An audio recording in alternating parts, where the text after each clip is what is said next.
and welcome back to KnightHunter Books. We're not dead! We're not dead, and we have moved house. So this is our new filming setup for the moment. You'll notice because we are now in front of the B's of the alphabet, whereas in our previous videos we were in front of the kind of P's onwards, so mixing it up. You might notice. You probably won't.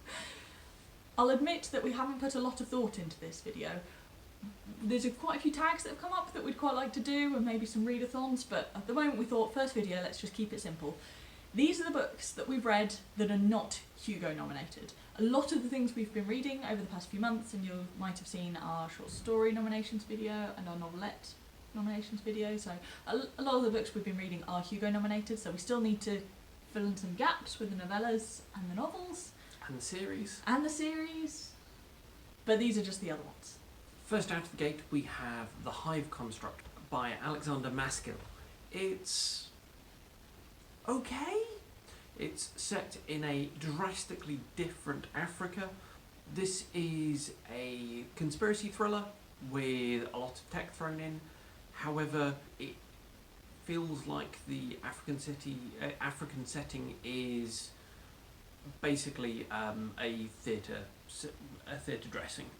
Not deep enough. No.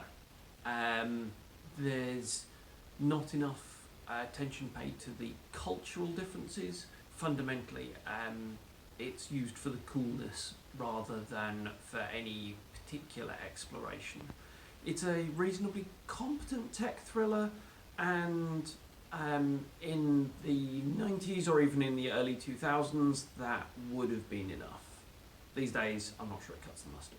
My first book is The Underground Railroad by Colson Whitehead, which I was partway through when we filmed our last video. This I really wanted to like, and I think it is a very impressive book. I only end up rating it 3.5 stars, to kind of representing the fact that I really love some of the ideas and what it's trying to do, but it didn't really connect with me the way I hoped. This really is very effective at showing all of the different struggles that people of colour went through during the times of the slave trade in America. And a fair few of what they're going through now. Yes, it doesn't really date at all. However, so the premise of this is that there is an underground railroad that is real and physical, and the main character, through her escape or trying to get to the Free States, travels through all sorts of places on this railroad. But each of these places tells quite a different story, and it felt quite disjointed. And I guess I am quite sensitive to the flow of a story and to the plotting, so I really enjoyed those little bits. But it didn't have me really picking it back up again, and it was understandably quite dark. You found the POV jumps quite jarring as well, didn't you? Yes, so quite a few points it switches to one of the slave catchers as well, and I can't say I was overly interested in his point of view, and a few other points of view as well. So yeah, it wasn't a book that I wanted to pick up for a multitude of reasons, and there's been quite a lot going on with, House and Brexit and stuff, so I really do still recommend this book, but I think it has to be for someone in a certain mood. My next book is Djinn City, a novel by Saad Hossain. In contrast to the previous book, this is a thriller where the setting is significantly more than a painted backdrop. It inflects everything, the characters, their relationships with each other, the fact that this features magic using Djinn rather than technology is neither here nor there. I really enjoyed this. It was a really fast-paced read. One of the characters gets put through the ringer in an almost literal sense, which is at times hard to read.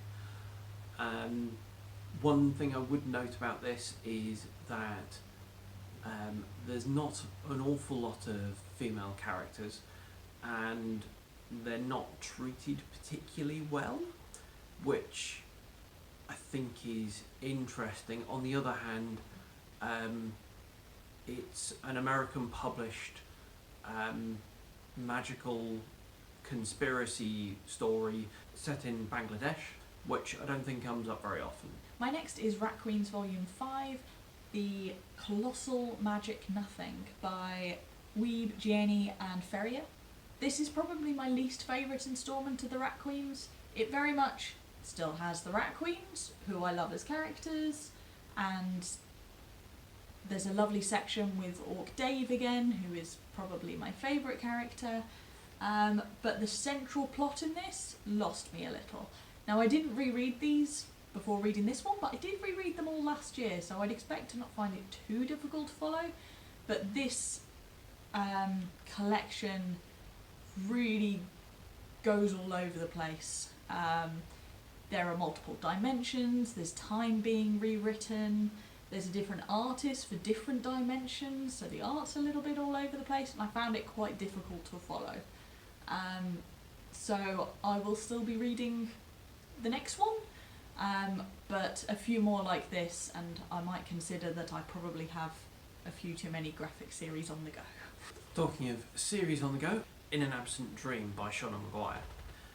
This book features the backstory of one of the teachers at the school who is aging backwards and is, when we first meet her, I think either a very young child or maybe even a toddler.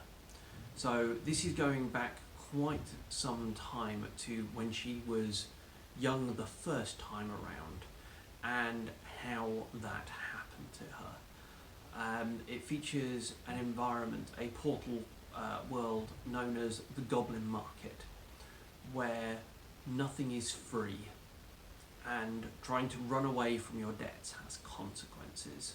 This series continues to be